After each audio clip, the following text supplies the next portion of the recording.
সম্মানিত দর্শক, পূর্বা প্রকাশনী নিবেদিত করোনাকালের সংসপ্তকের আজ 32তম পর্ব। আজকে এই পর্বে উপস্থিত আছেন তিনজন গুণী মানুষ এবং তিনজনই আবৃত্তি শিল্পী, সংগঠক। আমাদের সাথে উপস্থিত আছেন সোহেল রানা, উপস্থিত আছেন শফিকুল ইসলাম শফি এবং উপস্থিত আছেন মোহাম্মদ আব্দুল কাইয়ুম। সবাইকে আমাদের অনুষ্ঠানের পক্ষ থেকে ধন্যবাদ জানাচ্ছি, শুভকামনা জানাচ্ছি। এবং আজকের এই অনুষ্ঠান পরিকল্পনা ও গ্রন্থনা করেছেন বাদল সাহা শোভন। আমরা প্রথমেই চলে যাব আমাদের অতিথি সোহেল রানার কাছে। সোহেল রানা আবৃত্তি শিল্পী। সোহেল রানা এই মুহূর্তে কেমন আছে, কেমন সময় যাচ্ছে, কিছু বলে আবৃত্তি শুরু করবে। আসসালামু আলাইকুম, আমি সোহেল রানা। এমন একটি সুন্দর অনুষ্ঠানে আমাকে যুক্ত করার জন্য খুবই খুবই ভালো লাগছে। ধন্যবাদ জানাচ্ছি বাদল সাহা শোভন ভাইকে, মারুফ ভাইকে, সবাইকে। বর্তমান সময়ে আমরা সবাই একটু অস্বস্তির মধ্যে আছি করোনাকালীন সময়ে। তারপরেও চেষ্টা করছি সবাই ভালো থাকার জন্য। আমি ভালো আছি, ইনশাল্লাহ এখন ভালো আছি। তো আমি শুরু করছি আমার কবিতা। আগামী 23শে অক্টোবর আমাদের কবি শামসুর রহমানের জন্মদিন। তার জন্মদিন উপলক্ষে আমি একটা কবিতা এখন আবৃত্তি করছি, বন্দি শিবির থেকে।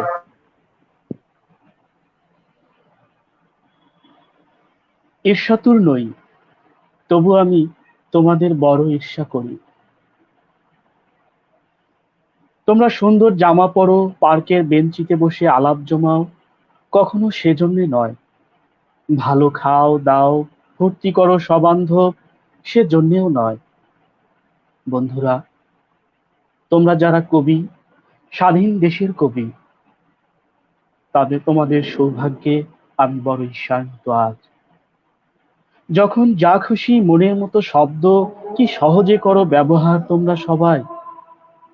যখন যে শব্দ চাও এসে গেলে সাজাও পয়ারে, কখনো অমিত্রাক্ষরে, ক্ষিপ্র মাত্রা বৃত্তে, কখনো বা।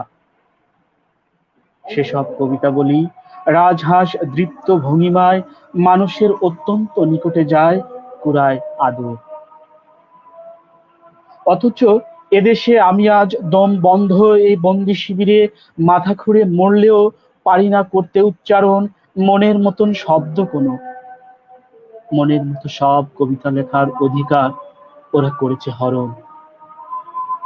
প্রকাশ্য রাস্তায় যদি তার স্বরে চাঁদ, ফুল, পাখি, এমনকি নারী ইত্যাকার শব্দাবলী করে উচ্চারণ, কেউ করবে না বারণ কখনো।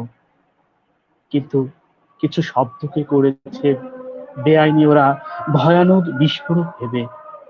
স্বাধীনতা নামক শব্দটি ভরাট গলায় দীপ্ত উচ্চারণ করে বারবার তৃপ্তি পেতে চায়। শহরের আনাচে কানাচে, প্রতিটি রাস্তায়, অলিতে গলিতে, রঙিন সাইনবোর্ডে, প্রত্যেক বাড়িতে স্বাধীনতা নামক শব্দটি আমি লিখে দিতে চাই বিশাল অক্ষরে।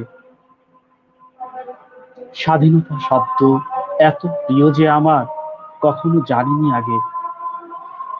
স্বাধীনতা, বাংলাদেশ, এই মতো শব্দ থেকে ওরা আমাকে বিচ্ছিন্ন করে রাখছে সর্বদা। অথচ ওরা জানে না কেউ গাছের পাতায়, ফুটপাতে, পাখির পালকে, কিংবা নারীর দু চোখে, পথের ধুলোয়, বস্তির দুরন্ত ছেলেটার হাতের মুঠোয় সর্বদাই দেখি জলে স্বাধীনতা নামক শব্দটি। ধন্যবাদ।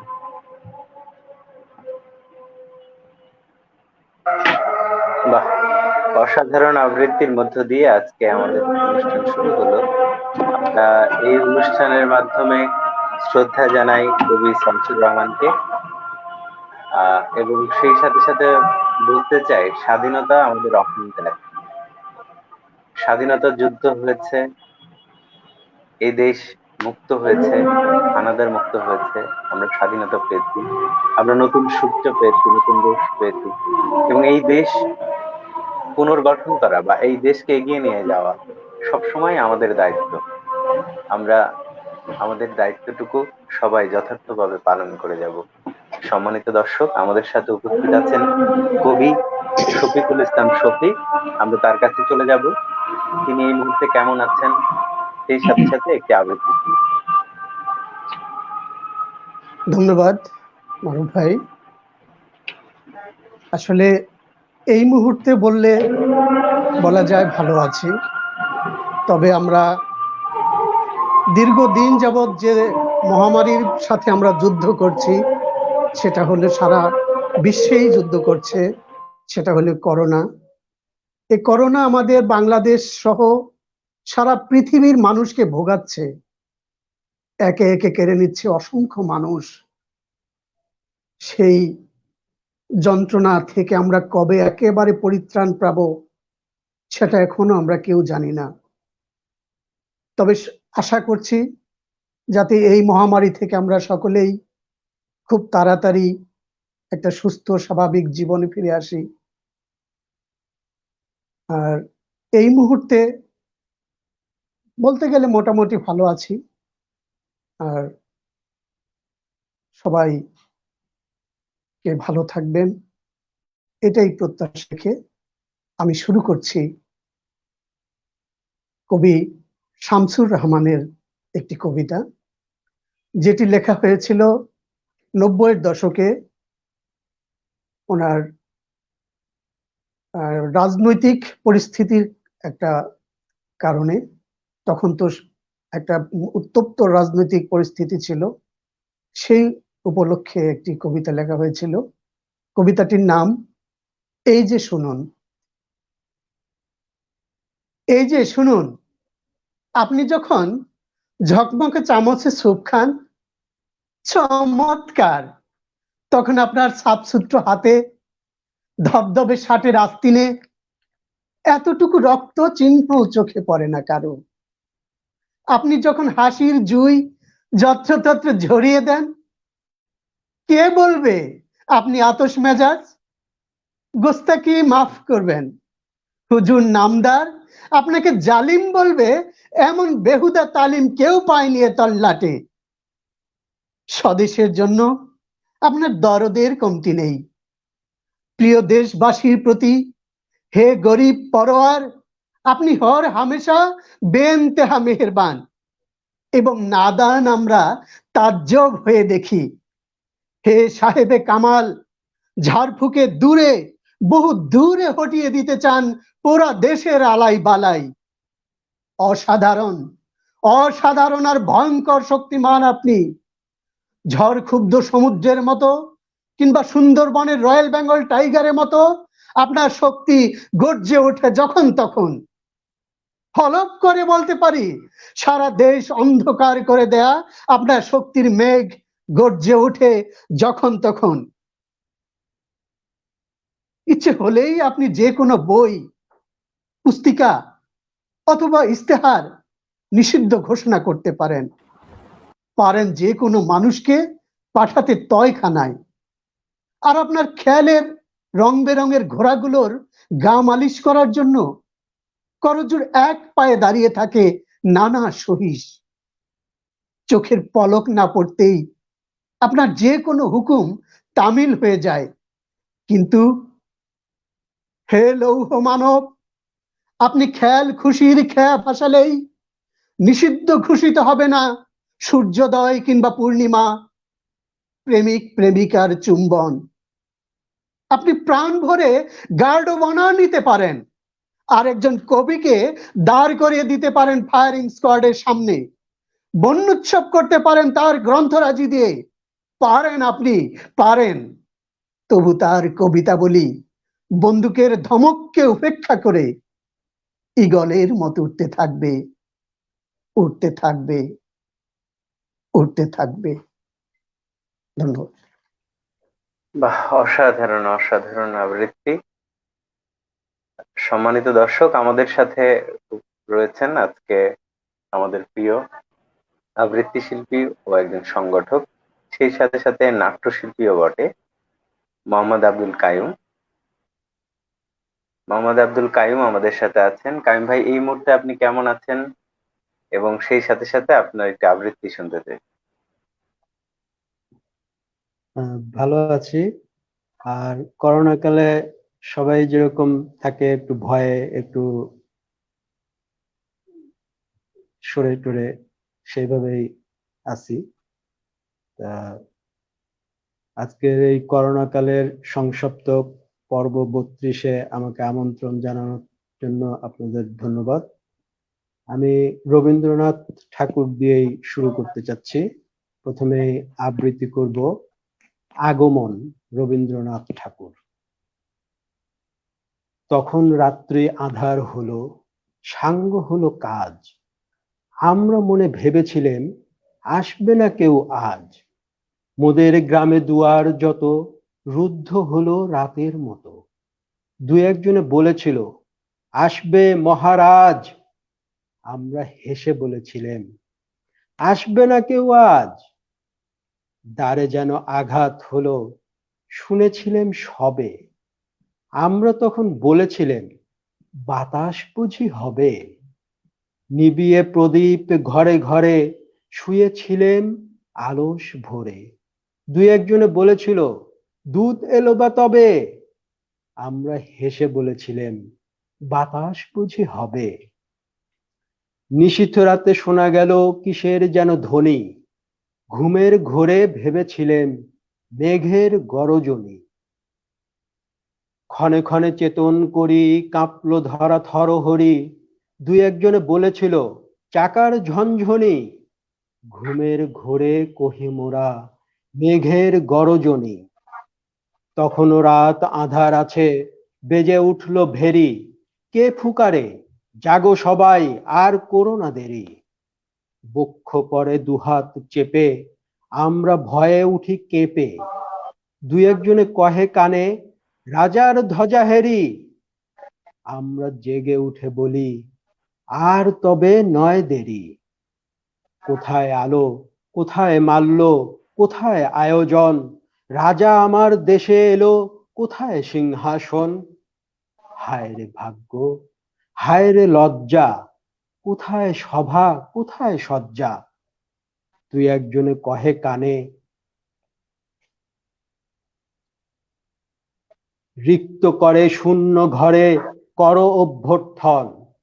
ওরে দুয়ার খুলে দে রে, বাজা শঙ্খ বাজা, গভীর রাতে এসেছে আজ আঁধার ঘরের রাজা। বজ্র ডাকে শূন্য তলে, বিদ্যুতের ঝিলিক ঝলে, ছিন্ন শয়ন টেনে এনে আঙিনা তোর সাজা। ঝড়ের সাথে হঠাৎ এলো দুঃখ রাতের রাজা। এই কবিতাটা রবীন্দ্রনাথ ঠাকুরের খেয়া কাব্যগ্রন্থ থেকে নেয়া। এটা লেখা হয়েছে 28শে শ্রাবণ 1312 বঙ্গাব্দতে। বাহ, অসাধারণ সব আবৃত্তির মধ্য দিয়ে আজকে আমাদের অনুষ্ঠান শুরু হলো। সম্মানিত দর্শক, আমরা আগেই বলেছি যে আমাদের সাথে 3জন অতিথি আজকে আমাদের সাথে আছেন। তো আপনাদের কাছে বিনীত অনুরোধ, আপনারা অবশ্যই মন্তব্য করবেন এবং আমাদের সাথে থাকবেন, অনুষ্ঠান সাথে থাকবেন। আরেকটা বিষয় আপনাদেরকে জানাতে চাই, আমরা 1 ঘন্টা 10 মিনিট বা 15 মিনিট আপনাদের সাথে থাকবো। সম্মানিত দর্শক, এবারে আমরা আমাদের আরেকজন অতিথি আছেন সোহেল রানা, তার কাছে চলে যাব। আবৃত্তি শিল্পী সোহেল রানা আছেন, সোহেল রানা এবারে আবৃত্তি করবেন।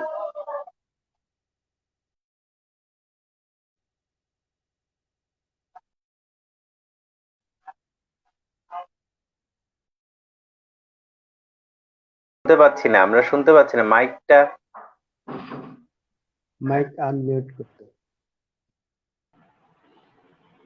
আমি এখন যে কবিতাটি আবৃত্তি করব এটি বঙ্গবন্ধুকে নিয়ে লেখা কবি নির্মলেন্দু গুণের। এটা অনেক আগেই আমি করতে চেয়েছিলাম, কিন্তু করোনাকালীন সময়ে আমরা অনুষ্ঠান করতে পারিনি, যার জন্য মঞ্চে বা কোনো দর্শকের সামনে পড়া হয়নি। তো আমি এই কবিতাটি এখন এই সুযোগে আমি আবৃত্তি করতে চাচ্ছি। সেই রাত্রের সেই রাত্রির কল্পকাহিনী, নির্মলেন্দু গুণ। তোমার ছেলেরা মরে গেছে প্রতিরোধের প্রথম পর্যায়ে, তারপর গেছে তোমার পুত্রবধূদের হাতের মেহেদি রং, তারপর তোমার জন্ম সহোদর ভাই শেখ নাসের, তারপর গেছেন তোমার প্রিয়তমা বাল্যবিবাহিতা পত্নী আমাদের নির্যাতিতা মা। এরই ফাঁকে এক সময় ঝরে গেছে তোমার বাড়ির সেই গরবিনী কাজের মেয়েটি বকুল। এরই ফাঁকে এক সময় প্রতিবাদে দেয়াল থেকে খসে পড়েছে রবীন্দ্রনাথের দরবেশ মার্কা ছবি। এরই ফাঁকে এক সময় সংবিধানের পাতা থেকে মুছে গেছে দুটি স্তম্ভ, সংবিধান, ধর্মনিরপেক্ষতা ও সমাজতন্ত্র। এরই ফাঁকে এক সময় তোমার গৃহের প্রহরীদের মধ্যে মরেছে দুজন প্রতিবাদী, কর্নেল জামিল ও নাম না জানা এক তরুণ, যারা জীবনের বিনিময়ে তোমাকে বাঁচাতে চেয়েছিল। তুমি কামান আর মৃত্যুর গর্জনে উঠে বসেছ বিছানায়, তোমার সেই কালো ফ্রেমের চশমা পড়েছ চোখে, লুঙ্গির উপর সাদা ফিনফিনে সাতি মারছে পাঞ্জাবি, মুখে কালো পাইপ। তারপর হেঁটে গেছো বিভিন্ন কোঠায়। সারি সারি মৃতদেহগুলি তোমার কি তখন খুব অচেনা ঠেকেছিল? তোমার রাসেল, তোমার প্রিয়তমা পত্নীর সেই গুলিবিদ্ধ গ্রীবা, তোমার মেহেদি মাখা পুত্র বধূদের মুজিবাশ্রিত করতল, রবীন্দ্রনাথের ভলিউণ্ঠিত ছবি, তোমার সোনার বাংলা। সিঁড়ি বেয়ে নিচে নামবার আগে তুমি শেষবারের মতো পাপ স্পর্শহীন সংবিধানের পাতা উল্টিয়েছ, বাংলাদেশের মানচিত্র থেকে এক মুঠো মাটি তুলে নিয়ে মেখেছ কপালে। ওই তো তোমার কপালে আমাদের হয়ে পৃথিবীর দেয়া মাটির ফোঁটার শেষ তিলক হায়। তোমার পা একবারও টলে উঠল না, চোখ কাঁপল না। তোমার বুক প্রসারিত হলো অভ্যুত্থানের গুলির অপচয় বন্ধ করতে, কেননা তুমি তো জানো এক একটি গুলির মূল্য একজন কৃষকের এক বেলার অন্নের চেয়েও বেশি। কেননা তুমি তো জানো এক একটি গুলির মূল্য একজন শ্রমিকের এক বেলার সিনেমা দেখার আনন্দের চেয়েও বেশি। মূল্যহীন শুধু তোমার জীবন, শুধু তোমার জীবন পিতা। তুমি হাত উঁচু করে দাঁড়ালে, বুক প্রসারিত করে কি আশ্চর্য আহ্বান জানালে আমাদের। আর আমরা তখন রুটিন মাফিক ট্রিগার টিপলাম। তোমার বক্ষ বিদীর্ণ করে হাজার হাজার পাখির ঝাঁক পাখা মেলে উড়ে গেল বেহেশতের দিকে। তারপর তারপর ডেড স্টপ। তোমার নিষ্প্রাণ দেহখানি সিঁড়ি দিয়ে গড়াতে গড়াতে গড়াতে গড়াতে আমাদের পায়ের তলায় এসে হুমড়ি খেয়ে থামলো, কিন্তু তোমার রক্তস্রোত থামলো না। সিঁড়ি ডিঙিয়ে বারান্দার মেঝে গড়িয়ে সেই রক্ত, সেই লাল টকটকে রক্ত বাংলার দুর্বা ছোঁয়ার আগেই আমাদের কর্নেল সৈন্যদের ফিরে যাওয়ার বাঁশি বাজালেন। বাহ! ধন্যবাদ। আমরা আসলে শ্রদ্ধা জানাতে চাই এই অনুষ্ঠানের মাধ্যমে বাংলাদেশের স্থপতি বঙ্গবন্ধু শেখ মুজিবুর রহমানকে। তিনি ছিলেন বলেই আমরা একটি স্বাধীন রাষ্ট্র পেয়েছি, আমরা স্বাধীনভাবে কথা বলতে পারছি। যাই হোক, আমাদের সাথে উপস্থিত রয়েছেন কবি ও আবৃত্তি শিল্পী শফিকুল ইসলাম শফি। আমরা শফি ভাইয়ের কাছে চলে যাব। আমি এখন যে কবিতাটি করব সেটি আমার নিজের লেখা, যেটা প্রকাশ হয়েছে বইটির নাম হচ্ছে বঙ্গবন্ধুর জয়যাত্রা। এটি মূলত বঙ্গবন্ধুর শেখ মুজিবুর রহমানের জন্মশত বর্ষ উপলক্ষে লেখা হয়েছে। সেই বইটি থেকে আমি এখন পড়ছি। বেঁচে থাকতে চাই অনন্তকাল। কবিতাটি: আমার সোনার বাংলা, আমি তোমায় ভালোবাসি, সত্যি বড় বেশি ভালোবাসি।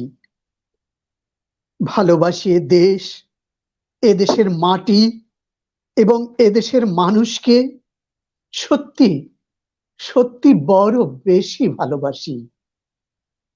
আর ওরা ভেবেছিল 15ই আগস্ট ভোরে কয়েকটি গুলি দিয়ে আমাকে, আমার পরিবারকে ঝাঁঝরা করে দিলেই আমি শেষ হয়ে যাব।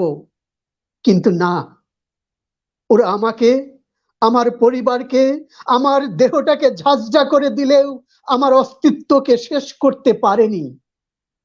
কেননা এ দেশকে, এদেশের মানুষকে, এদেশের মাটির প্রতিটি ধূলিকণাকে আমি যে সত্যি ভালোবেসেছিলাম, আমার হৃদয়ের শেষ রক্তবিন্দু দিয়ে। আমি বেঁচে নেই তাতে দুঃখ করি না। সারা জীবন কেউ পৃথিবীতে বেঁচে থাকে না, তবে আমি এখনো আশাহত নই। আমি এখনো আশাবাদী, যারা এ দেশকে সত্যিকারে ভালোবেসে উন্নয়নের মাধ্যমে সোনার বাংলা গড়ে তুলবে, তাদেরই মাঝে আমি বেঁচে থাকতে চাই অনন্তকাল। ধন্যবাদ। বাহ, অসাধারণ। সত্যি যতদিন পৃথিবী থাকবে বঙ্গবন্ধু থাকবেন আমাদের সাথে, আমাদের হৃদয়ে। সম্মানিত দর্শক, অনেকেই আমাদের সাথে যুক্ত হয়েছেন, এই মুহূর্তে আমাদের সাথে আছেন আমাদের গুরু শ্রদ্ধেয় মীর বরকত আমাদের সাথে যুক্ত আছেন। আমাদের পক্ষ থেকে আপনাকে আন্তরিক ধন্যবাদ। এবং সেই সাথে সাথে আফরিন খান যুক্ত আছেন, আমাদেরকে শুভেচ্ছা জানিয়েছেন। সেই সাথে আরো অনেক দর্শকই আমাদের সাথে যুক্ত আছেন। আপনারা থাকুন, আপনারা আমাদের মন্তব্য করুন আমাদের অনুষ্ঠান নিয়ে। তো এবারে আমরা চলে আসবো আমাদের প্রিয় কাইম ভাইয়ের কাছে। কাইম ভাই, আপনি এর পরের আবৃত্তি শোনাবেন।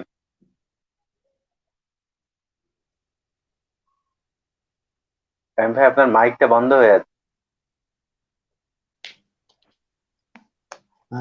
এরপরে আমি করছি সৈয়দ শামসুল হকের পরাণের গহীন ভিতর যে অংশ, তার থেকে 6 নম্বর অংশটা করছি।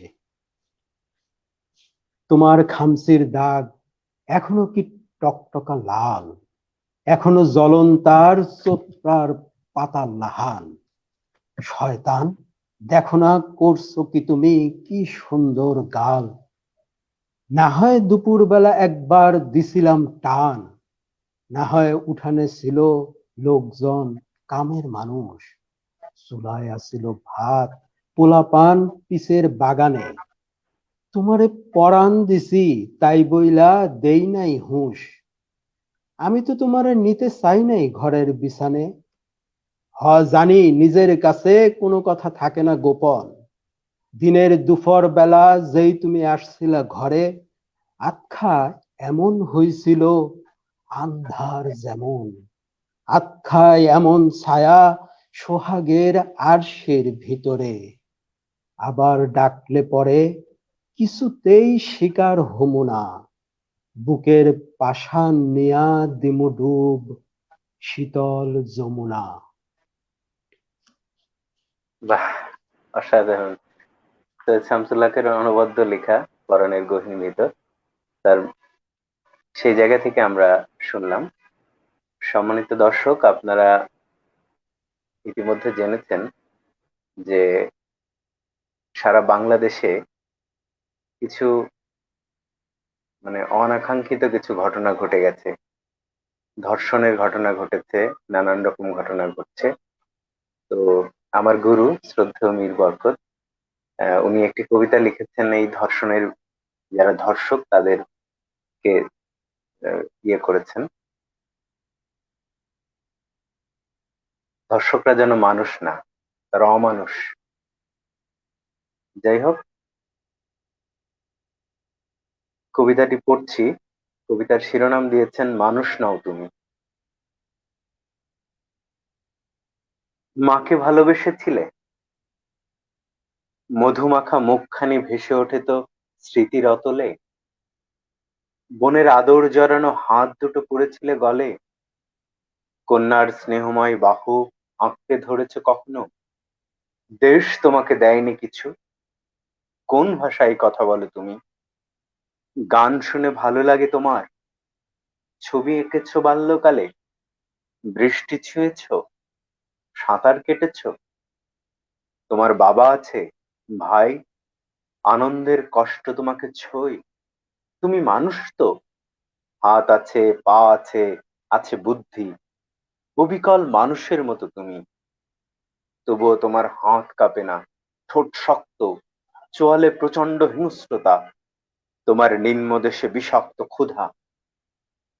তোমার মাকে আলিঙ্গন করেছো কলুষিত হাত দিয়ে, বোনকে করেছো শয্যা সঙ্গী, কন্যাকে ধর্ষণ করে করে সিঁড়ির নিচে রেখেছো ফেলে। দেশকে পৈশাচিক আনন্দে হত্যা করেছো তুমি। তোমার কোনো নাম নেই, মা নেই, বোন কন্যা কেউ নেই তোমার। দেশও তোমাকে দেখতে চায় না আর। কঠিনতম মৃত্যু হোক তোমার, ধ্বংস হয়ে যাও। তুমি মানুষ নও, তুমি ধর্ষক, ধর্ষক, ধর্ষক। আমরা তীব্র নিন্দা জ্ঞাপন করি। সম্মানিত দর্শক, আমরা এই অনুষ্ঠানের নাম দিয়েছি আবৃত্তি আড্ডা গান।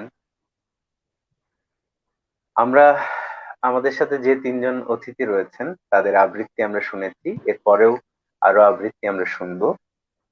এখন আমরা সোহেল রানার কাছে চলে যাব। সোহেল রানা আহ সাংগঠনিক চর্চার সাথে জড়িত, আবৃত্তি সংগঠনে কাজ করেন দীর্ঘদিন। আমার যতটুকু জানা যে কণ্ঠশীলনের সাথে জড়িত বাংলাদেশের ঐতিহ্যবাহী আবৃত্তি সংগঠন, সেই সাথে সাথে নাটকের সংগঠন। কণ্ঠশীলনের সাথে সোহেল রানা যুক্ত। তো কিভাবে কণ্ঠশীলনের সাথে যুক্ত হলো, বা এই যে কণ্ঠশীলনের সাথে থাকতে গিয়ে নানান রকম সমস্যা হচ্ছে কিনা বা হয়েছে কিনা, বা পারিবারিক কোনো সমস্যা আছে কিনা সাংগঠনিক চর্চা করতে গিয়ে, সেই ব্যাপারে যদি আমাদেরকে কিছু বলেন।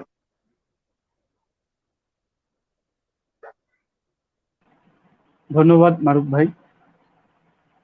আমার অনেক আগে থেকে ইচ্ছা ছিল যে কবিতা নিয়ে কিছু করা, মানে আবৃত্তিটা অনেক আগে থেকেই ভালো লাগতো। মনের দিক থেকে, মনের টানেই আমার এটা করার ইচ্ছা ছিল। তো যখন আমার মনে হলো যে একটা কি এই আবৃত্তি নিয়ে যদি কিছু করতে চাই তাহলে আমাকে আগে শুদ্ধ উচ্চারণ শিখতে হবে। সেক্ষেত্রে আমাকে একটা জায়গা থেকেই করতে হবে। তো সেই জায়গাটা আমি খুঁজলাম, এবং খুঁজতে খুঁজতে একটা পর্যায়ে পেয়ে গেছি, সেটা হচ্ছে কণ্ঠশীলন, আমার প্রিয় সংগঠন। এই কণ্ঠশীলনে এসেই আমার শুদ্ধ উচ্চারণ শেখা এবং বন্ধ। আবৃত্তি শেখা, সেখান থেকেই যাত্রা শুরু। আর এখানে কণ্ঠশীলনে এসে আমি শিখতে পারছি আবৃত্তি, মিশতে পারছি মানুষের সাথে, কিভাবে মানুষের সাথে মিশতে হয়, কিভাবে কথা বলতে হয়, কিভাবে শুদ্ধ ভাবে কথা বলতে হয়। সব দিক থেকেই আমি কণ্ঠশীলনে এসে নিজেকে মনে হচ্ছে পরিপূর্ণ মানুষ হতে পারবো এখানে যুক্ত থাকলে। তো আমার পারিবারিক দিক থেকে কোনো সমস্যা নেই, এবং সেখান থেকে বরং আমার আরো উৎসাহ আছে যে এই বিষয়গুলো নিয়ে যেন আমি কাজ করি, এই আর কি। বাহ, আমরাও চাই যে সোহেল রানা অনেকদিন কণ্ঠশীলনে কাজ করুক, আরো অনেক রকম কাজ করুক, আবৃত্তি, নাটক, নানা বিষয় নিয়ে কাজ করুক, আমাদের সাথে থাকুক। একটি ঘটনা দর্শকদের বলতে চাই, কাকতালীয় ভাবে ঘটেছে এটা। আজকে যারা অনুষ্ঠান করছেন, পরিচালনা করছেন, যে উপস্থাপনা করছেন বা যারা অতিথি হিসেবে আছেন, সবার একই জায়গায় বসবাস, একই সংগঠনের মাধ্যমে তাদের বেড়ে ওঠা। আহ, তো সেই জায়গায় আবারও কণ্ঠশীলনকে কথা বলতে হয়, কণ্ঠশীলনের কথা। তো যাই হোক, আমরা এবার চলে যাব শফি ভাইয়ের কাছে। শফি ভাই কবিতা লেখেন।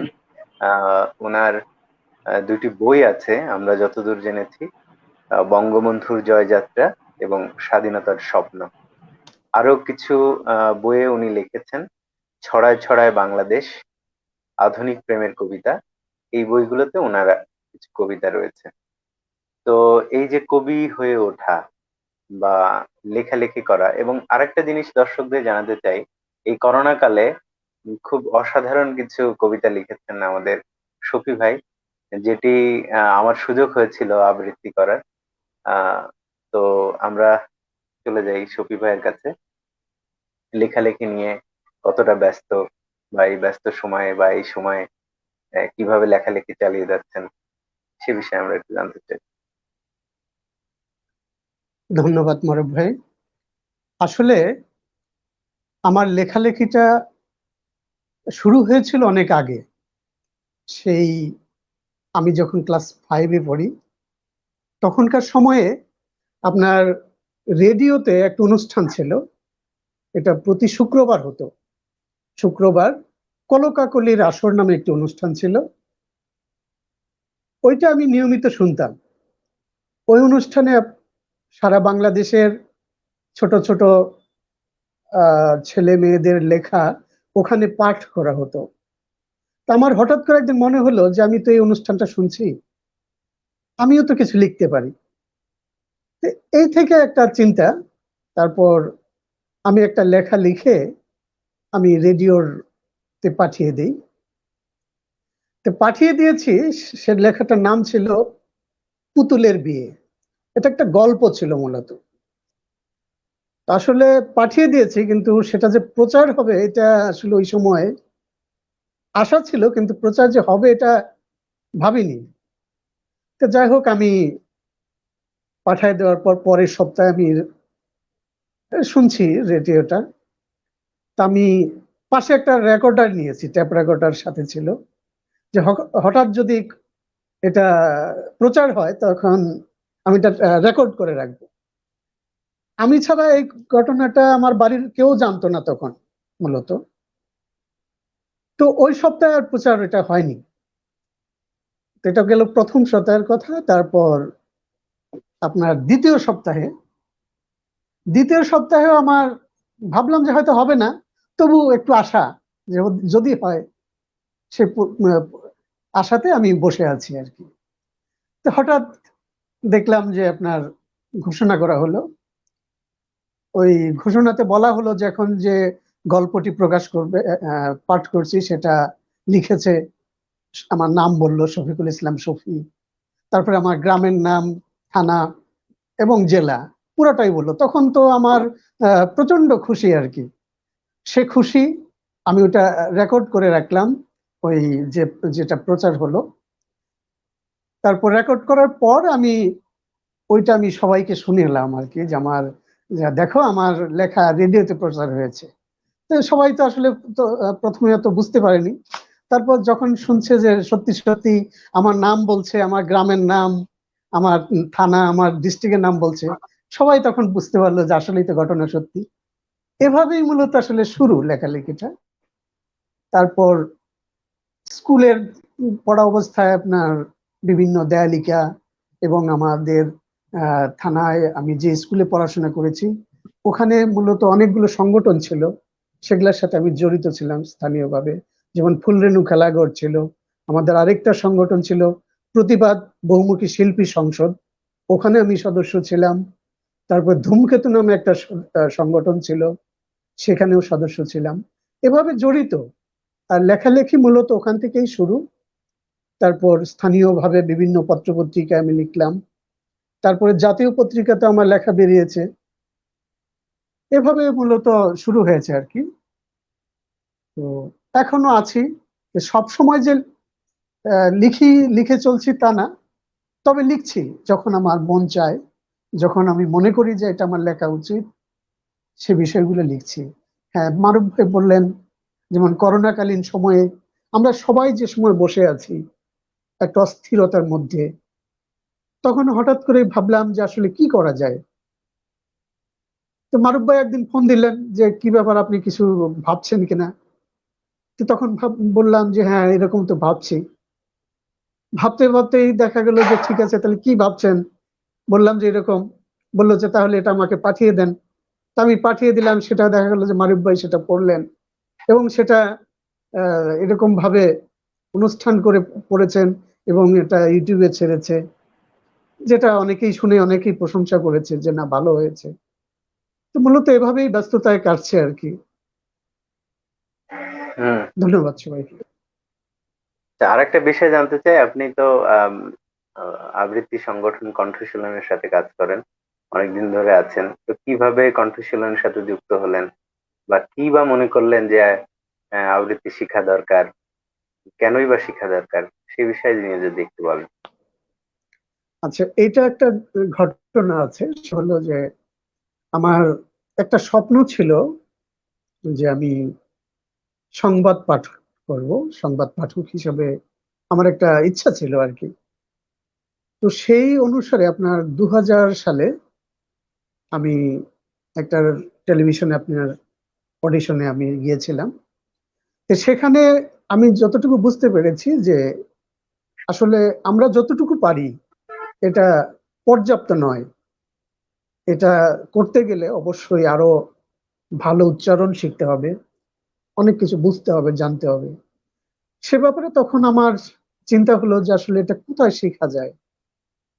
তখন আমি হঠাৎ করে একদিন পেপারে ছোট্ট একটা বিজ্ঞাপন, 1-1.5 ইঞ্চি একটা ছোট একটা বিজ্ঞাপনের কলাম, ওখানে আমার চোখ পড়ে যায় আপনার কণ্ঠশীলনের। তো আমি চিন্তা করলাম বাস এটা করব। কিন্তু ওই সময় অবশ্য হয়ে ওঠেনি আমার, বিভিন্ন কারণবশত আমার পারিবারিক একটা ঝামেলা যায় তখন। তো ওই সময় আমি করতে পারিনি। পরবর্তীতে আপনার 2007 সালে আবার হঠাৎ করে আমি কিছু সময় পেলাম যে মনে হয় এখন এই কোর্সটা করা যায়। তো আমি তখন খুঁজে আমি যোগাযোগ করলাম। তো তখন আমি কণ্ঠশীলনের সাথে ভর্তি হয়ে গেলাম। তো ভর্তি হলাম, তারপর কিছুদিন আপনার ক্লাস হতো তখন টিএসসি তে। ওই সময় আপনার রাজনৈতিক ভাবে আবার কিছু ঝামেলা শুরু হয়ে গেল, সরকার পরিবর্তন প্লাস সামরিক একটা শাসন চলে আসলো। তখন টিএসসি তে আপনার বন্ধ করে দেওয়া হলো। তখন আমরা জি। টিএসসি তে ক্লাস হলো না, ক্লাসটা হলো তখন আপনার এই যে পরিরবাগের ওইদিকে, তারপর সেন্ট্রাল রোডে আমরা ক্লাস করলাম। তো ওখান থেকে ক্লাস করা অবস্থায় তারপরে আপনার কণ্ঠশীলনের প্রাথমিক আবর্তন শেষ করে আমি প্রয়োগেও চান্স পেয়ে গেলাম। ওখান থেকে আমি থেকে গেল পরীক্ষা প্লাস পরীক্ষাতেও ভালো করলাম। পরবর্তীতে দলেও বসলাম। কণ্ঠশীলনের যে প্রতি সাপ্তাহিক বসা, যেটা বসা হয় সম্পূর্ণ প্রাকৃতিক পরিবেশে টিএসসির অপোজিটে যে আপনার সোহরাওয়ার্দী উদ্যান, সেখানে আমি বেশ কিছুদিন বসেছি। কিন্তু তারপরে অফিসের ব্যস্ততা এবং বিভিন্ন ঝামেলায় অবশ্য আমার খুব বেশি দিন কন্টিনিউ করা হয়ে ওঠেনি। কিন্তু মনের যে একটা ক্ষুধা সেটা থেকে গিয়েছিল। ওই সময়ে যাদের সাথে আমরা সহচার্যে এসেছি, বিশেষ করে এখনকার অধ্যক্ষ মীর বরকত, গোলাম সারোয়ার ভাই এবং আরো অনেক যারা খুব কাছের মানুষ, তাদের সবার কথাই আমার মনে পড়তো। মনে হতো যে যদি আবার যেতে পারতাম। মাঝখানে অবশ্য আমার বেশ গ্যাপ হয়েছে, তারপরেও সেই মনের আকাঙ্ক্ষা থেকেই আবার যুক্ত হয়েছি কণ্ঠশীলনে। এবং এখনকার যে ভাবনা সেটা হলো যে যতদিন বেঁচে থাকবো ততদিন হয়তো এই কণ্ঠশীলনের মধ্যেই বেঁচে থাকবো। এখন আমি মনে করি আমার পরিবারের মাঝে এটাও একটা আমার একটা পরিবার, কণ্ঠশীলন পরিবার। সবার মাঝেই আমি থাকতে চাই, এটাই আমার ইচ্ছা। এভাবেই আছি। বাহ, ধন্যবাদ। আমরাও চাই, আমরাও চাই যে আমরা একসাথে থাকি, এক পরিবার হয়ে থাকি, এবং যতদিন বেঁচে থাকি বা সুস্থ থাকি ততদিন যেন থেকে যায়, সেটি আমাদের প্রার্থনা। আমাদের সাথে আরেকজন রয়েছেন, আমাদের অতিথি মোহাম্মদ আব্দুল কাইয়ুম। আমরা যতদূর জানি কাইয়ুম ভাই আবৃত্তি শিল্পী, নাট্যশিল্পী এবং সেই সাথে সাথে সংগঠক। কণ্ঠশীলনের মতো একটি ঐতিহ্যবাহী প্রতিষ্ঠানে তিনি সম্পাদকের দায়িত্ব পালন করছেন, একটি গুরুত্বপূর্ণ দায়িত্ব পালন করছেন। তো এই যে সাংগঠনিক চর্চা বা সংগঠনকে ভালোবেসে সংগঠক হয়ে ওঠা, বা এই যে নাট্য চর্চা বা আবৃত্তি চর্চা, এই বিষয়গুলো নিয়ে আপনি আপনার মতামত বা আপনার ভালো লাগার জায়গা বা আপনার পারিবারিক কোনো অসুবিধা সুবিধা এগুলো নিয়ে আমরা একটু জানতে চাই। ধন্যবাদ। আমি একটা স্বায়ত্তশাসিত প্রতিষ্ঠানে হিসাব কর্মকর্তা হিসেবে কর্মরত আছি। তা হিসাবের কাজটা সবসময় জটিল, ওখানে ঝামেলা, এই টেনশন, এই সমস্ত ইয়ে। সেটা থেকে একটু প্রশান্তি পাওয়ার জন্য আমি কণ্ঠশীলনে ভর্তি হই, এবং এটার অনুপ্রেরণা ছিলেন আহমদুল হাসান হাসনু। ওনাকে আমি দেখেছি আমাদের অফিসের একটা অনুষ্ঠানে বেশ অনবদ্যভাবে অনুষ্ঠানটা পরিচালনা করতেছিলেন, সঞ্চালনা করতেছিলেন। সেটা দেখেই আমার ইচ্ছা হলো যে আমি কণ্ঠশীলনে ভর্তি হই। তা সেটা 2013 দিকে। তা ওই অফিসের সেই হিসাবের জটিলতা, ওই ইয়ে থেকে বাঁচার জন্য, একটু প্রশান্তির জন্য যে আবৃত্তি করব, টিএসসি তে একটু আড্ডা দেবো, এই শুক্রবারে একটু বসবো, এই করার জন্য এসেছিলাম। কিন্তু আসার পরে দেখি আবার আমি সেই হিসাবের কাজেই কণ্ঠশীলনে আটকে পড়েছি, এবং হিসাবের কাজে আমাকে করতে হচ্ছে। তা খারাপ লাগে না, ভালোই, হিসাব করি, সমস্যা নেই। কিন্তু ওইটাই হলো কথা যে ঢেকি স্বর্গে গেলেও ধান ভানে একটা কথা আছে, সেই কথাটার মতো সারা যে জীবনে আমি এটা করতে হবে। ওটাই করতে হবে। কিন্তু নিজের হিসাব ঠিক মতো রাখতে পারি না, অফিসের হিসাব আর কণ্ঠশীলনের হিসাব তো আরেকটাই। তা এই, আর পারিবারিক দিক থেকে সমস্যা নেই, এখন ছেলেরা বড় হয়ে গেছে, আমি যাই, সময় কাটাই, ভালোই লাগে। আর নাটকে প্রথমে চাঁদ বণিকের পালা যখন হলো, তখন গোলাম স্যারের নির্দেশনায় সেখানে যুক্ত হলাম, দেখলাম বেশ ভালোই লাগতেছে, সেটা করলাম। পরে মীর বরকত স্যারের জাদুর লাটিম, ওখানেও ছোট একটা অংশ করলাম। আগে নাটক টাটক করতে পারতাম না, তা অনেক ঘষা মাজা করতে হয়েছে আমাদের নিয়ে, আমাকে নিয়ে বিশেষ করে। তা ঘষা মাজা করে করেছি কোন রকম। তা এটাই। আর কণ্ঠশীলনের সাথে আছি, থাকতে চাই, থাকবো। আমরা আরেকটা বিষয় জানি যে আপনি একসময় রাজনীতির সাথে জড়িত ছিলেন। তো এই রাজনৈতিক জীবন ছেড়ে আবার এই কণ্ঠশীলনে চলে এসেছেন, এটি একরকম ভালো যে আরেকটু পরিচ্ছন্ন পরিবেশে থাকবেন আর কি। যাই হোক, আমরা আমাদের আড্ডা জমে উঠেছে। হ্যাঁ, আমরা ভাবছি যে জমে উঠেছে, দর্শকও হয়তো আমাদের সাথে আছে, অনেকেই মন্তব্য করছেন। আমাদের সাথে সোহেল আছেন, সোহেল রানা। আমরা সোহেলের কাছে আবার আবৃত্তিতে চলে যাব। সোহেল কি বের হয়ে গেল?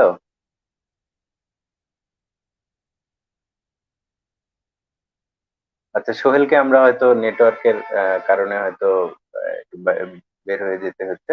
যাই হোক, এবার আমরা শফি ভাইয়ের কাছে চলে আসবো। শফি ভাই, আমরা আরেকটি আবৃত্তি শুনবো।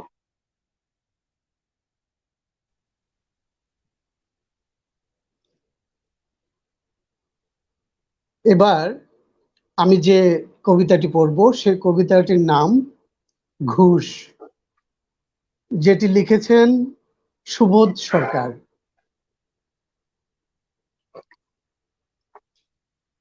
রবীন্দ্র রচনাবলীর নবম খণ্ড দিয়ে চাপা দেয়া একটি সুইসাইড নোট, ছেলেকে লেখা। লিখে হাতে একটি ব্লেড নিয়ে বাথরুমে ঢুকেছিলেন মাস্টার মশাই। দুপুরবেলা বাড়ির কাজের লোক দরজার তলা দিয়ে রক্ত আসছে দেখে চিৎকার করে ওঠেন। ছেলেকে লেখা এই তার প্রথম এবং শেষ চিঠি। অরণি, আমি বিশ্বাস করি সন্তান পবিত্র জলের মতো, যদিও তোমার সঙ্গে আমার সম্পর্ক ভালো নয়, তবু তোমাকেই লিখে রেখে যাই। গত 2 বছর তোমার মায়ের চিকিৎসা বাবদ আমার যৎসামান্য সঞ্চয় আপাতত নিঃশেষিত। চিকিৎসার ব্যয়ভার আমি আর নিতে পারছিলাম না। জীবনে তোমার টাকা ছুঁইনি, মরেও ছুব না। আমি আজীবন ছাত্র পড়িয়েছি, জ্ঞান তো কোনো অন্যায় করিনি। গত মাসে আমার এক স্কুলের এক অভিভাবক এসে ঝুলোঝুলি করেন তার ছেলেকে নেবার জন্য। আমি প্রথম দিন তাকে ফিরিয়ে দিই, দ্বিতীয় দিন তাকে ফিরিয়ে দিই, তৃতীয় দিন পারিনি। তিনি আমাকে একটি মোটা খামে 30,000 টাকা দিয়ে চলে যান।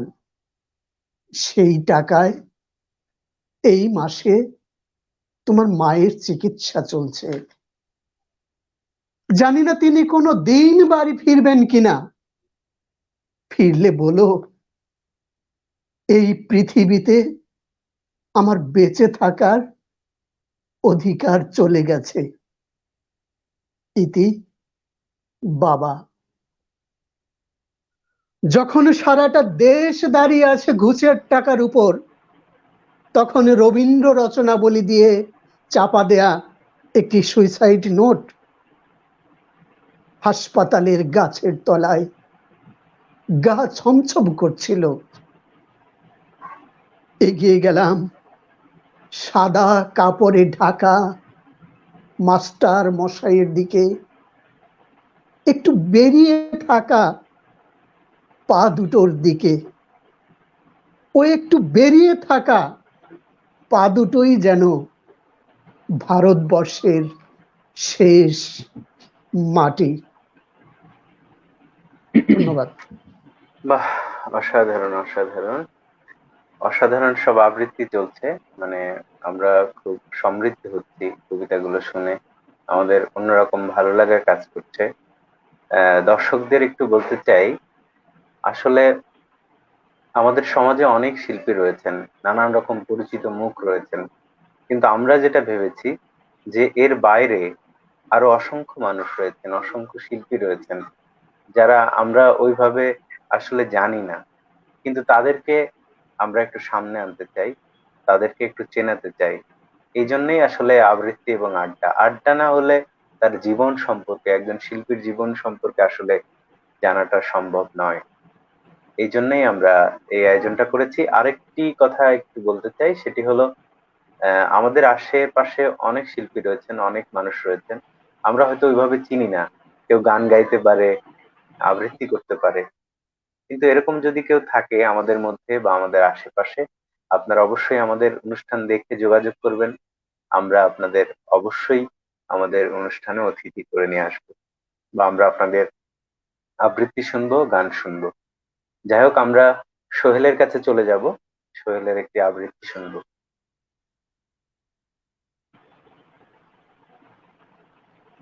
বিদ্যুৎ চলে যাওয়ার কারণে কিছুক্ষণ সংযোগ বিচ্ছিন্নতে ছিলাম। তো এখন আমি যে কবিতাটি আবৃত্তি করব, এটা কিছুদিন আগেই আমি এটা লিখেছি, নিজেরই লেখা। ইতিমধ্যে ফেসবুকেও অনেকেই শুনেছেন, অনেক উৎসাহ পেয়েছি। সবাইকে অনেক ধন্যবাদ যারা আমাকে বিভিন্নভাবে উৎসাহ দিয়েছেন, পাশে থেকেছেন। তো আমি সেই কবিতাটাই আবার এখন নতুন করে আবৃত্তি করব। মূর্ছনায় তুমি। রকমারি ভাবনাগুলো মনকে খুব বেশি আবেগী করে তোলে। স্বপ্ন দেখায় তাকে নিয়ে, যাকে এখনো হয়নি বলা ভালোবাসি তোমাকে। স্বপ্ন দেখি কিভাবে কাটবে আমাদের দৈনন্দিন জীবন। দুজনের পৃথিবী হবে এক, নাকি অন্য রকম। প্রাত্যহিক কর্মব্যস্ততার মাঝেও বোঝাপড়ার কমতি হবে না তো? নাকি বলবে, এটা করো, ওটা আনো, বাজারে যাও, আসতে দেরি হলো কেন? না, কিচ্ছু হবে না তোমাকে দিয়ে। যদি তাই হয়, তবে যান্ত্রিক হব। কিন্তু আমি তো ভাবি সৈকতে গিয়ে সুখ কুড়াবো, তপ্ত রোদে ছায়া হব, মেঠো পথে হাঁটতে গিয়ে পথ হারাবো। তোমায় নিয়ে ভাবনাগুলো এমন হলে কেমন হতো? সকালের ঘুম ভাঙবে মৃদু কণ্ঠের ডাক শুনে। তপ্ত, এই ওঠো ওঠো, অনেক ঘুমিয়েছো, অফিসে যেতে হবে। নাস্তা খাওয়া শেষ, গুছিয়ে দিচ্ছ তড়িঘড়ি সবকিছু, ঘড়ি, কলম, চশমা, ল্যাপটপ আর দুপুরের খাবার। ব্যাগটা হাতে ধরিয়ে দিয়ে শাসিয়ে বলছো, একদম বাইরের খাবার খাবে না কিন্তু। বের হবে, মুহূর্তেই সামনে এসে টাইটা চেপে দেবে, ভেজা গলায় বলবে, জলদি এসো। বুকে জড়িয়ে কপালে দেব চুম্বন, সাবধানে থেকো। বিদায় ক্ষণে দাঁড়িয়ে থাকবে অসহায় শিশুর মতো, দৌড়ে বারান্দায় গিয়ে গ্রিল ধরে দাঁড়াবে, চেয়ে থাকবে দৃষ্টির আড়াল না হওয়া পর্যন্ত। প্রিয়, ভালোবাসি, হয়নি বলা তোমাকে। দুপুরের কড়া রোদে নাকে ঘাম জড়িত ভেজা শরীর, চিবুক চুয়ে নামবে জল, গলদেশ দিয়ে অন্তপুরে। আর আমি শীতল হাতে সে ঘাম মুছে দিয়ে পরম আদরে মৃদু হেসে অপলক চাইব দু চোখে। তুমি সাগ শিশুর মতো সে আদর করবে গ্রহণ, লজ্জাবতীর মতো নুইয়ে পড়বে বুকে। বাহারি স্বাদের খাবার খাওয়াতে কি ব্যস্ত তুমি? তিল ধারণেরও ঠাঁই নেই, তবুও কি যত্ন করে বলবে, আর একটু খাও, তোমাকে খেতে হবে। এক লোকমা খাইয়ে দেব অপেক্ষায় থাকবে লোভে, সুস্বাদু রান্না করবে হরেক রকম, প্রশংসা না করা পর্যন্ত মুখটা করে থাকবে ভাত। প্রিয়, ভালোবাসি, হয়নি বলা তোমাকে। বাহ। গোধূলি লগ্নে বাতাসে এলোকেশে দাঁড়িয়ে আছো উদাসীন, দূর নীলিমায় আনমনে দেখছো পাখিদের নিরে ফেরা, দুহাত প্রসারিত করে স্পর্শ নেবে শুভ্র মেঘমালার। পেছন থেকে জাপটে ধরে চুলের সুবাস নিয়ে বলবো, প্রিয়, ভালোবাসি, হয়নি বলা তোমাকে। বিশেষ দিনগুলোতে দামি উপহার দিতে না পারলেও গোলাপগুচ্ছ কিংবা তোমার পছন্দের কোনো ফুল হাতে দিয়ে বলবো, প্রিয়, ভালোবাসি তোমাকে। গভীর রাত, হঠাৎ ঝুম বৃষ্টি, বায়না ধরলে ভিজতে হবে, টেনে হেঁচড়ে তুলে নিয়ে গেলে ছাদে, বিহঙ্গের মতো উন্মুক্ত ডানা মেলে কি আনন্দে মেতে উঠবে তুমি। হঠাৎ মেঘের গর্জন, আতঙ্কে জাপটে ধরবে আমাকে, অবুঝ শিশুর মতো খুঁজে নেবে নিরাপদ আশ্রয়। প্রিয়, ভালোবাসি তোমাকে। শরতের পূর্ণিমা রাত, শুভ্র মেঘ করবে খেলা, ভরা জ্যোৎস্না রাতে দোলনায় বসে আছি দুজনে, স্নিগ্ধ জ্যোৎস্নায় বিলীন হয়েছে তোমার সকল পঙ্কিলতা। বাহুতে মাথা রেখে কানে কানে বলবে অস্পষ্ট কিছু কথা, রেশমি চুলে হাত বুলাতে বুলাতে ঘুমিয়ে পড়বে বাহুর উপর। স্নিগ্ধ আলোয় তোমার রূপের মাধুর্য প্রস্ফুটিত হবে, অপূর্ব সৌন্দর্য দেখে লজ্জায় মেঘের আড়ালে লুকাবে চাঁদের বুড়ি। প্রিয়, ভালোবাসি তোমাকে। বাহ, অসাধারণ। আসলে কবিতার মতোই তোমার জীবন হোক, সেই কামনা করি। জীবন সুন্দর হয়ে উঠুক, প্রেমিকা এরকমই হোক। যাই হোক, আমরা আমাদের সাথে অসংখ্য মানুষ যুক্ত হয়েছেন। আমরা দেখেছি রাওয়ানা মার্জিয়া আপু আমাদের সাথে যুক্ত আছেন এ কে এম শহীদুল্লাহ কায়সার। যারা আমাদের সাথে যুক্ত আছেন সবাইকে অসংখ্য ধন্যবাদ জানাচ্ছি। আমরা এবারে কাইম ভাইয়ের কাছে চলে যাব। কাইম ভাইয়ের কাছে একটি আবৃত্তি শুনবো।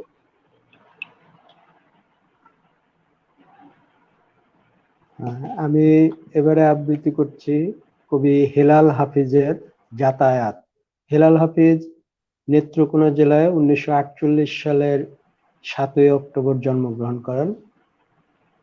তার যাতায়াত কবিতাটা আমি পড়ছি। কেউ জানে না আমার কেন এমন হলো, কেন আমার দিন কাটে না, রাত কাটে না, রাত কাটে তো ভোর দেখি না, কেন আমার হাতের মাঝে হাত থাকে না, কেউ জানে না। নষ্ট রাখির কষ্ট নিয়ে অতটা পথ একলা এলাম, পেছন থেকে কেউ বলেনি করুণ পথিক, দুপুর রোদে গাছের নিচে একটু বসে জিরিয়ে নিও। কেউ বলেনি ভালো থেকো, সুখেই থেকো। যুগল চোখের জলের ভাষায় আসার সময় কেউ বলেনি মাথার কসম আবার এসো। জন্মাবধি ভেতরে এক রঙিন পাখি কেঁদেই গেল, শুনল না কেউ ধ্রুপদী ডাক। চৈত্রাগুনে জ্বলে গেল আমার বুকের গেরস্থালি, বলল না কেউ তরুণ তাপস এই নে চারু শীতল কলস। লণ্ডভণ্ড হয়ে গেলাম তবু এলাম। ক্যাঙ্গারু তার শাবক নিয়ে যেমন করে বিপদ পেরোয়, আমিও ঠিক তেমনি করে সভ্যতা আর শুভ্রতাকে বুকে নিয়েই দুঃসময়ে এতটা পথ একলা এলাম শুশ্রূষাহীন। কেউ ডাকেনি তবু এলাম, বলতে এলাম ভালোবাসি।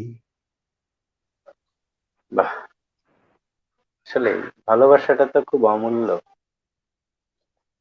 যাই হোক, আমরা একটু কৃতজ্ঞতা স্বীকার করব কিছু মানুষের প্রতি, বা যারা এই অনুষ্ঠান পরিচালনার ক্ষেত্রে আমাদের সহযোগিতা করেছেন, যে প্রতিষ্ঠানগুলো বা ব্যক্তি আমাদের সহযোগিতা করেন। পূর্বা প্রকাশনী, রোদ্দুর, সুমনজয়ী আরিয়ান, এবং আমরা কৃতজ্ঞতা জানাতে চাই প্রাণপ্রিয় সংগঠন কণ্ঠশীলনের প্রতি, দি ফটো ক্যাফে, আবৃত্তি প্রেমী, এইচএসসি 96 ব্যাচ এবং এইচএসসি 98 ব্যাচ, সংস্কৃতি সংবাদ, Shah forum, box office BD, United Lalmonirhat, LTV online এবং কিছু ব্যক্তি আমাদের সাথে জড়িত রয়েছেন: নুরুজ্জামান নান্নু, ইমরান ইমু, রাদু শিনিপা, মারুফ সিদ্দিকী, রাইহানা রাখি। সম্মানিত দর্শক, আমরা অনুষ্ঠানের প্রায় শেষ পর্যায়ে চলে এসেছি। আমাদের সাথে 3 জন অতিথি আজকে আমাদের সাথে ছিলেন। তারা আমাদেরকে আবৃত্তি শোনাচ্ছেন। আমরা অনেক প্রাণবন্ত আবৃত্তি শুনেছি এবং আমাদের খুব ভালো লাগছে, ভালো সময় কাটছে। তো আমরা আমাদের অতিথিদের কাছ থেকে আর একটি করে আবৃত্তি শুনবো, তারপরে আমাদের অনুষ্ঠান শেষ করব। প্রথমে আবৃত্তি করবেন শফিকুল ইসলাম শফিক। যেহেতু এটাই আমার শেষ কবিতা, তা আমি চেষ্টা করছি আমার নিজের লেখা একটি কবিতা, যেটি প্রকাশ হয়েছিল স্বাধীনতার স্বপ্ন বইয়ে। আমি সেখান থেকে স্বাধীনতার স্বপ্ন এই কবিতাটি আপনাদের শোনানোর চেষ্টা করছি। সদ্য স্বাধীনপ্রাপ্ত বাংলাদেশে জন্ম নিয়ে শিশুকাল ছেড়ে যখন বাল্যকালে পদার্পণ করলাম, তখন জানলাম, বুঝলাম এ স্বাধীনতা আমার জন্মগত অধিকার। এ স্বাধীনতা আমার লাখো লাখো মা বোনের অমূল্য ইজ্জত, বীর শহীদ ভাইদের সাহসী পদক্ষেপ। এ স্বাধীনতা আমার নির্যাতিত মানুষের আশার আলো, অন্ধকার জীবনের মুক্তির প্রতীক। আস্তে আস্তে বাল্যকাল ছেড়ে কৈশোরে বালারাম, তখন আরো জানলাম বাংলাদেশ স্বাধীন হলেও স্বাধীনতার শত্রু কীটেরা একেবারে নির্মূল হয়নি এই সোনার বাংলা থেকে, বরং তারা বিভিন্ন ভাবে, বিভিন্ন সময়, বিভিন্ন কৌশলে স্বাধীনতার জন্ম ইতিহাসকে বিকৃতি করার অপচেষ্টায় মেতে থেকেছে এবং উন্নয়নে বাধাগ্রস্ত করেছে বারে বারে। সময়ের সিঁড়ি বেয়ে কৈশোর পেরিয়ে যৌবনের প্রারম্ভেই স্বাধীনতা তোমাকে দেখতে চেয়েছিলাম তেজদীপ্ত সাহসী বীরের বেশে, স্বাধীনতার রজত জয়ন্তীতে। কিন্তু আমার সে চাওয়া তুমি সার্থক করনি। অতঃপর স্বাধীনতার ৪২ বছর পর আবার স্বপ্ন দেখছি নতুন করে, নতুন ভাবে, যেহেতু আজ নতুন প্রজন্ম মুক্তিযুদ্ধের চেতনায় জেগে উঠেছে বাংলাদেশে। হে স্বাধীনতা, তোমার দিকে তাকিয়ে আছে লাখো লাখো ইজ্জত হারা মা বোনেরা। তুমি তাদের ইজ্জতের প্রতি সম্মান দেখাও। হে স্বাধীনতা, তোমার দিকে তাকিয়ে আছে ৩০ লক্ষ শহীদের বিদেহী আত্মা। তুমি তাদের আত্মার মাগফিরাত কামনা করো। হে স্বাধীনতা, তোমার দিকে তাকিয়ে আছে এদেশের সব মুক্তিকামী মানুষেরা। তুমি সব যুদ্ধাপরাধীদের বিচার করো। হে স্বাধীনতা, তোমার দিকে তাকিয়ে আছে প্রায় ১৬ কোটি মানুষের অর্থনৈতিক, সামাজিক, রাষ্ট্রীয় নিরাপত্তা তথা সামগ্রিক উন্নয়নের স্বপ্ন। তুমি তাদের স্বপ্নকে সার্থক করো এবং স্বাধীনতার অর্জনকে তুমি রক্ষা করো শতাব্দী থেকে শতাব্দী।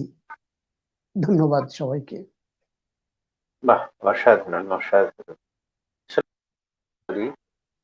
যে সকল অন্ধকার কেটে যাক, আমাদের যত সমাজের বৈষম্য আছে সেগুলো কেটে যাক, সবকিছু সুন্দর হোক, দেশ সুন্দর হোক, আমরা এগিয়ে যাই।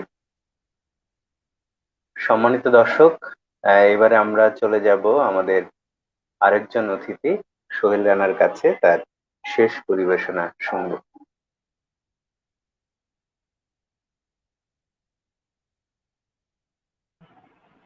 আমি এবারে যে কবিতাটি আবৃত্তি করব রবীন্দ্রনাথ ঠাকুরের বোঝাপড়া কবিতাটি।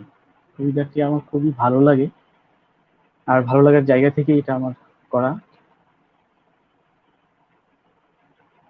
মনেরে আজ কহ যে, ভালো মন্দ যাহাই আসুক, সত্য এলাও সহজে। কেউ বা তোমায় ভালোবাসে, কেউ বা বাসতে পারে না যে। কেউ বিকিয়ে আছে, কেউ বা সিকি পয়সা ধারে না যে। কতকটা যে স্বভাব তাদের, কতকটা বা তোমারও ভাই। কতকটা এ ভবের গতিক, সবার তরে নহে সবাই। তোমায় কতক ফাঁকি দেবে, তুমিও কতক দেবে ফাঁকি।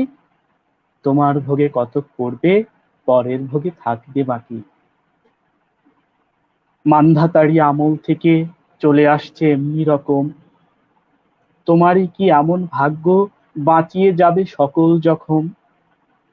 মনেরে আজ কহ যে, ভালো মন্দ যাহাই আসুক, সত্যের এলাও সহজে। অনেক ঝঞ্ঝা কাটিয়ে বুঝি এলে সুখের বন্দরেতে। জলের তলে পাহাড় ছিল, লাগলো বুকের অন্দরেতে। মুহূর্তেকে পাঁজর গুলি উঠল কেঁপে আর্তরবে। তাই নিয়ে কি সবার সঙ্গে ঝগড়া করে মরতে হবে? ভেসে থাকতে পারো যদি, সেইটা সবার চেয়ে শ্রেয়।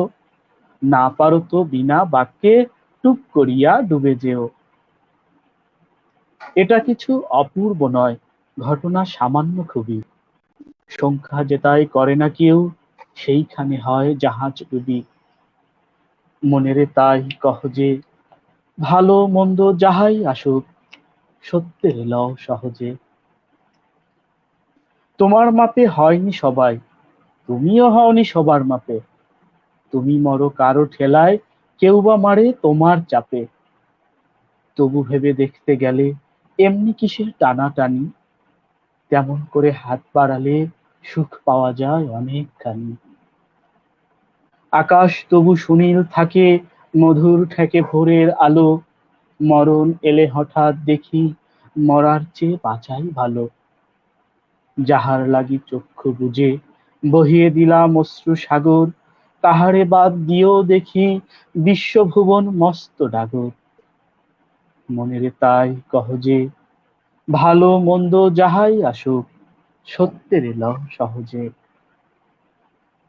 নিজের ছায়া মস্ত করে অস্তাচলে বসে বসে আধার করে তোলো যদি জীবনখানা নিজের দোষে। বিধির সঙ্গে বিবাদ করে নিজের পায়ে কুড়োল মারো, দোহাই তবে এ কার্যটা যত শীঘ্র পারো সারো। খুব খানিকটা কেঁদে কেটে অশ্রু ঢেলে ঘরা ঘরা মনের সঙ্গে একরকমে করে নে ভাই বোঝাপড়া।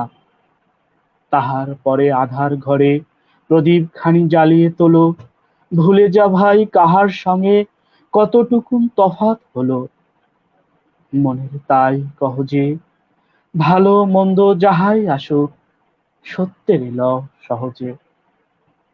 ধন্যবাদ। আসলেই আহ ভালো মন্দ যাহাই আসুক, সত্য রেলাও সহজে। অনেক সময় মনের মধ্যে নানান রকম ব্যাপার আসে, নানান রকম অনুভূতি আসে। আসলে সত্য যেটি, যেটি সুন্দর, সেটি আমাদের গ্রহণ করা উচিত। সম্মানিত দর্শক, আমরা একেবারে শেষ পর্যায়ে চলে এসেছি। আমরা আমাদের আরেকজন অতিথি আমাদের সাথে আছেন, আমাদের প্রিয় মোহাম্মদ আব্দুল কাইয়ুম, আবৃত্তি শিল্পী ও সংগঠক। তার কাছে আমরা একটি আবৃত্তি শুনবো এবং সেই সাথে সাথে আমাদের অনুষ্ঠান শেষ করব। ধন্যবাদ। আমি আমিও রবীন্দ্রনাথ ঠাকুর দিয়ে শেষ করছি, প্রাণ কবিতাটা দিয়ে। মরিতে চাহি না আমি সুন্দর ভুবনে, মানবের মাঝে আমি বাঁচিবারে চাই। এই সূর্য করে এই পুষ্পিত কাননে, জীবন্ত হৃদয় মাঝে যদি স্থান পাই। ধরায় প্রাণের খেলা চিরতরঙ্গিত, বিরহ মিলন কত হাসি অশ্রুময়। মানবের সুখে দুঃখে গাঁথিয়া সঙ্গীত, যদি গো রচিতে পারি অমর আলয়। তা যদি না পারি তবে বাঁচি যতকাল, তোমাদেরই মাঝখানে লোভী যেন ঠাঁই। তোমরা তুলিবে বলে সকাল বিকাল, নব নব সঙ্গীতের কুসুম ফুটাই। হাসি মুখে নিও ফুল, তারপরে হায় ফেলে দিও ফুল, যদি সে ফুল শুকায়। বাহ, অসাধারণ! অসাধারণ সব কবিতার মধ্য দিয়ে আজকে আমাদের অনুষ্ঠান শুরু হয়েছিল এবং আজকে আমাদের অনুষ্ঠান শেষও হলো। তো যাবার আগে কিছু কথা আমরা দর্শকদের উদ্দেশ্যে বলতে চাই। সেটি আমরা হলো এরকম যে আমরা প্রতিদিনই আপনাদের সাথে থাকছি সন্ধ্যা 7:30 থেকে 8:30 বা 8:40 45 পর্যন্ত। আপনারা সবসময় আমাদের সহযোগিতা করবেন, পাশে থাকবেন এবং যারা আজকে আমাদের অনুষ্ঠানে অংশগ্রহণ করেছেন, আমাদের প্রিয় সোহেল রানা, শফিকুল ইসলাম শফি ভাই এবং মোহাম্মদ আব্দুল কাইয়ুম, আপনারা ভালো থাকবেন, আপনারা শিল্পের সাথে থাকবেন, আপনারা বাংলাদেশের ঐতিহ্যবাহী সংগঠন, প্রাণপ্রিয় সংগঠন কণ্ঠশীলনের সাথে থাকবেন এবং আমরা এক হয়ে সবসময় কাজ করব, সামনের দিকে এগিয়ে যাব। সেই সাথে সাথে দর্শকদের আরেকটি কথা বলতে চাই, আমরা অবশ্যই স্বাস্থ্যবিধি মেনে চলবো। আমাদের আহ, আমরা দেখেছি রাস্তাঘাটে প্রচুর যানজট, হ্যাঁ, গাড়িতে সেরকম সবসময় আমাদের বাইরে যেতে হয় বা গাড়িতে ওরকম স্বাস্থ্যবিধি মেনে চলা হয় না। কিন্তু আমরা আমাদের নিজের থেকে চেষ্টা করব, প্রত্যেকের জায়গা থেকে চেষ্টা করলে হয়তো সুস্থ থাকা যাবে। তো সবাইকে শুভকামনা রইল, সবাই ভালো থাকবেন এবং সবাইকে শুভরাত্রি জানিয়ে আজকের অনুষ্ঠান শেষ করছি।